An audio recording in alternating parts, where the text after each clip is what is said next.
Well, this year's No Bro guys are obviously two new guys in comparison to last year.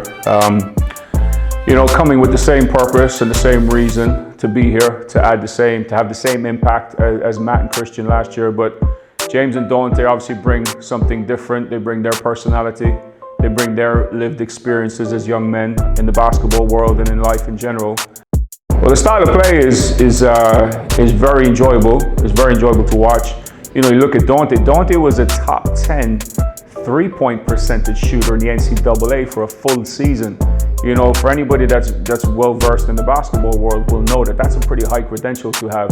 And then you look at somebody like James. Like, James has performed, done well, and done better than some guys in the G League. So he's actually had experience in the NBA G League, which is incredibly rich experience for anybody to have. And a lot of our junior players would aspire, all of our junior players in the club would aspire to have those credentials behind their name someday. So they're bringing some really rich past experiences to the Blaze this year to share and to help motivate and stimulate some of our younger players. Off the court as people, they're really cool guys, man. They're really cool guys. Already you can tell that the No Bro Blaze partnership is becoming something that people who are not so close to the club, they actually know what it is now. And you know, the guys are known as No Bro players, and you know, you're hearing a lot more about No Bro. You're seeing No Bro more. People are wearing Blaze sweaters that have the No Bro logo, and so the partnership's becoming a lot more visible. And what comes with that is a big sense of responsibility, you know, and it's credit to Matt and Christian for getting it right this year, and already James and Dante are heading in a healthy direction. So far it's looking really good. So I'm originally from Detroit, Michigan. I moved to Memphis, Tennessee, Tualatin, Tennessee when I was 13.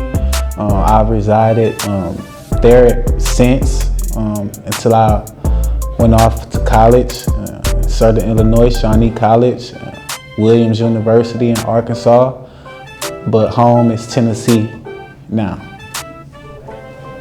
Noah connected me with Mr. Allen, and that was my first time hearing about the Blaze organization, hearing about the great season that they had the previous year.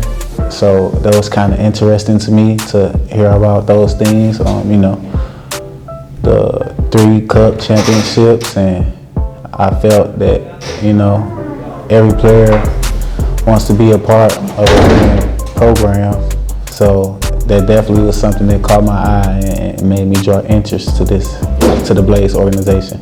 So when I first got here, my phone wasn't working, so I was in the airport.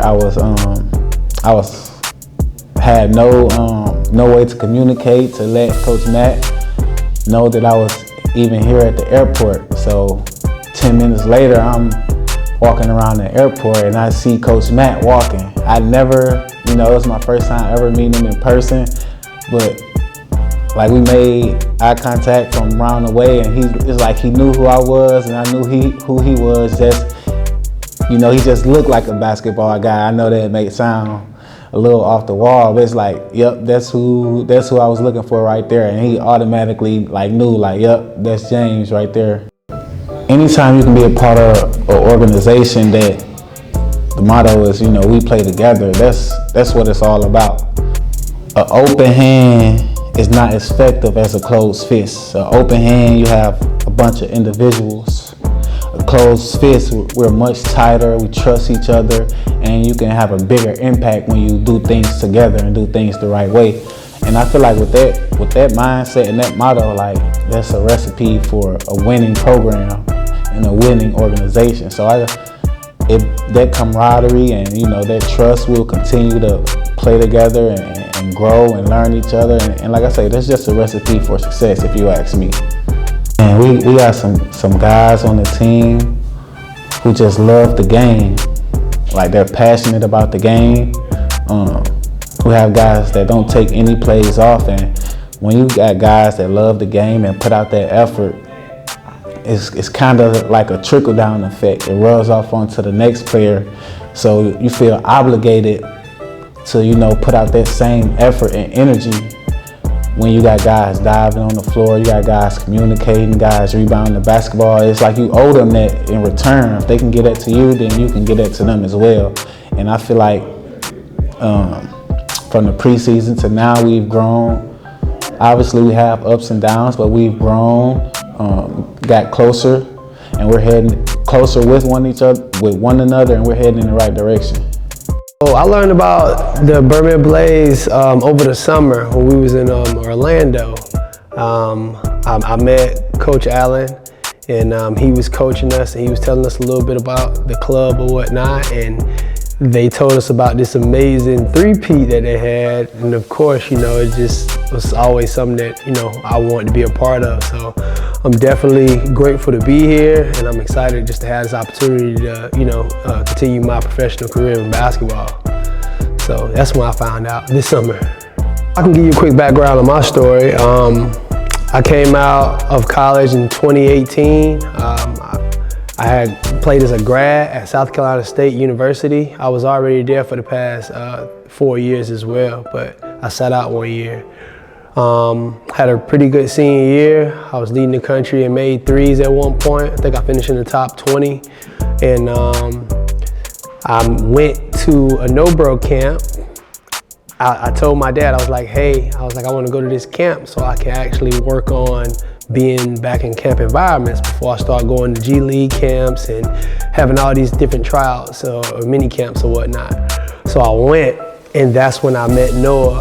Ever since then, me and him have been, locked in. He's been helping me along my journey, not just as a professional basketball player, but just as a man through life. Me and him have had amazing conversations. He has been huge for my development, and I always, want to give him his flowers throughout those times. The No-Bro Camp in Atlanta, Georgia is it's amazing. I've been going for on and off for the past 3-4 years now. If I'm not mistaken, I was at one of the first ones, and it was great. Definitely extremely intense, and it helped us grow as men, grow financially, and of course spiritually as well. It was just something that I always recommend, especially guys that's coming straight out of college. If you're coming straight out of college, you're trying to figure out where you're gonna go if you're not a NBA prospect off the rip. I think this is definitely something you should consider to be a part of, for sure. So we first met, honestly, in the airport going to Mexico. Yeah. And I had already played in the league, and we were just talking about places that we played, talking about basketball experience, life experience, and stuff like that. And we just kind of clicked. So funny story about that situation is me and Dante, we played against each other, and we actually lived together in a sense. We lived in the same apartment, so it's kind of funny. That's why I started laughing. So kind of like you have the Los Angeles Lakers and the Los Angeles Clippers. So we played for two different teams, but in the same city. But we lived in the same apartment complex. So we compete against each other, but we would often hang out. We would go have dinner, lunch, breakfast, I was forced to form a brotherhood really by default, honestly. And we all compete trying to win a championship, and I know I'm playing him in the next 5 to 7 hours or whatnot. So it was really dope. We used to have little friendly bets, hey, if we win this game, you gotta walk around with our hoodie for a whole day, and you gotta go to practice. So those moments those are great memories. Yeah. For sure. No, we actually never played on a team together, but we played pretty much in practices together, because we used to work out together down in Tennessee. So and Atlanta. And Atlanta as well, yeah. So we got a deep basketball history. Like I said, we've been competing against each other for years, and like I say, when you have another guy who's just as competitive you know, but in our own way, you know what I mean? So that naturally brings out the best in you as a player, you know, and as a person, more importantly, to, you know, just grow together and, you know, and to, like I say, have a friendship that's deeper than basketball. But we wouldn't have never ever been able to, you know, grow that close if we, you know, didn't compete with each other and get the best out of each other, you know what I mean? So like I say, at the end of the day, you just, you know, grateful to come across great people, great human being.